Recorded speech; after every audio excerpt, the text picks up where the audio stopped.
Hello， 大家好啊！这里是人乐一家。最近发现频道里的牛油果和球兰看的人特别多，既然大家喜欢，那我们就来介绍一下家里的网红植物吧。大家可以看到这里有3盆花纹漂亮、充满异域风情的植物，就是今天的主角了，叫竹芋。那最有意思的是呢，它们的叶片会跟着光照而跳舞哦。那第一盆呢叫做孔雀竹芋 ，Calathea makoyana， 也叫 Peacock Plant， 孔雀草。我们平时把它放在靠近窗户的位置，但没有直射光照的地方。那孔雀它喜欢竖着长啊，往天上窜。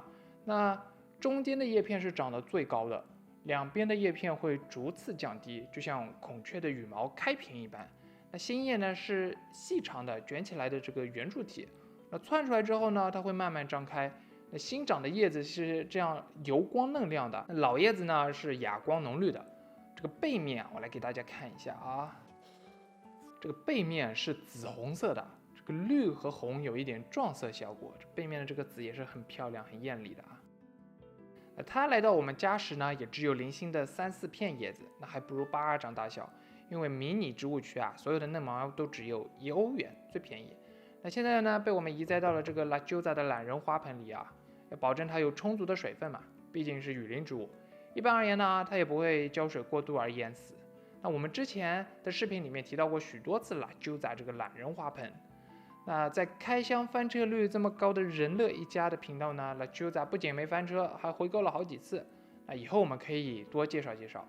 现在大约1年半过去了。这只曾经比巴掌还小的孔雀已经开屏，长得太猛太快了，不断窜出这些新叶子啊。所以呢，我们用麻绳把这些叶子圈起来了，绑在了这个慕尼黑小人黄铜物件上，才能勉强这个孔雀草不倒下来啊。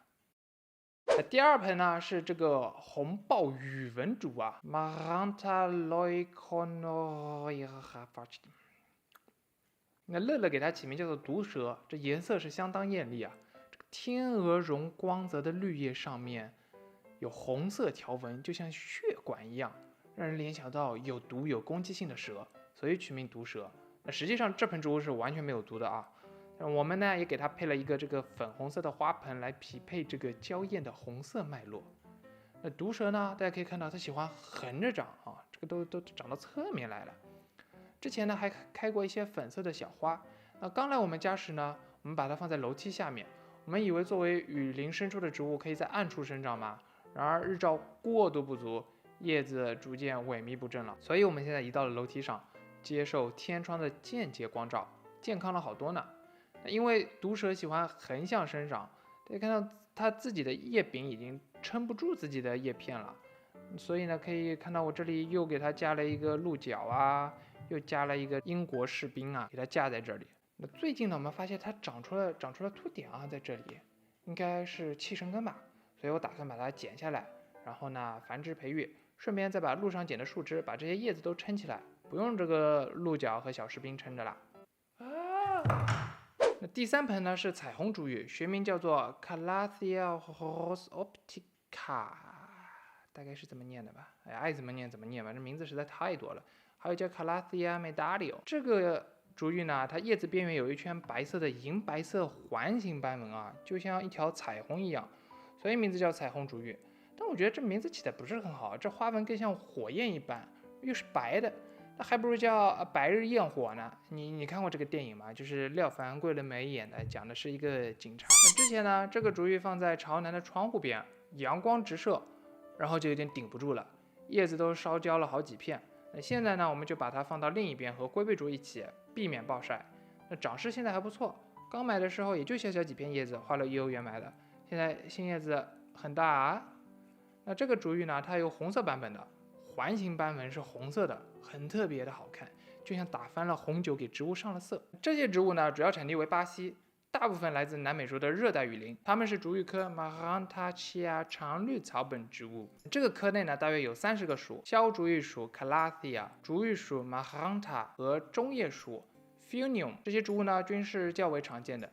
这个孔雀和彩虹就是 Calathea 肖竹芋，毒蛇是竹芋属 Maranta。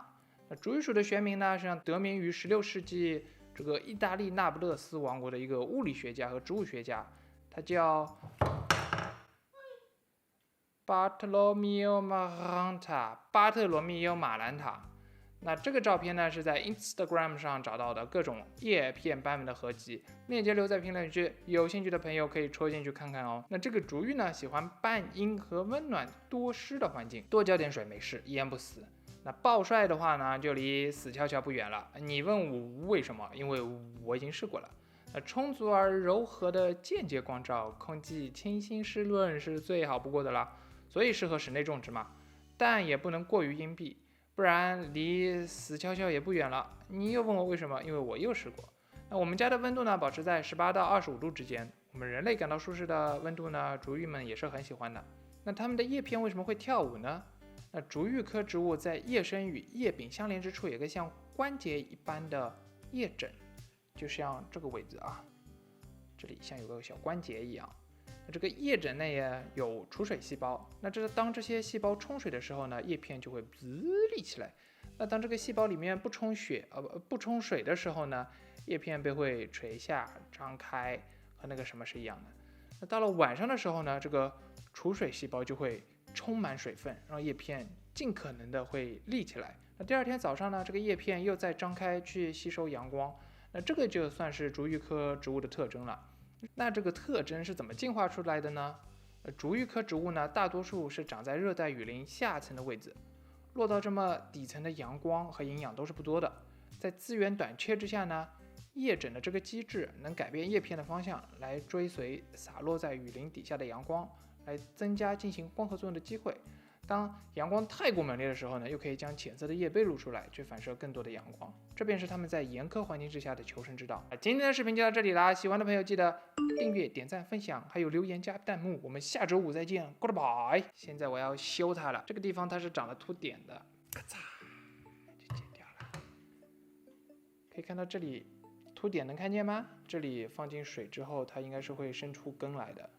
好，其他的话，我打算拿树枝给它插插好看。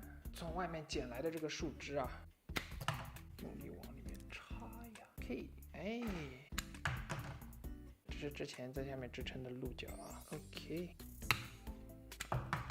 光做这个支架，感觉也有点像插花艺术一样，应该不担心倒下来了。OK 了，解决。现在这个剪好的叶子已经放在水缸里面了，应该是可以生根的。不要问我为什么，因为我试过。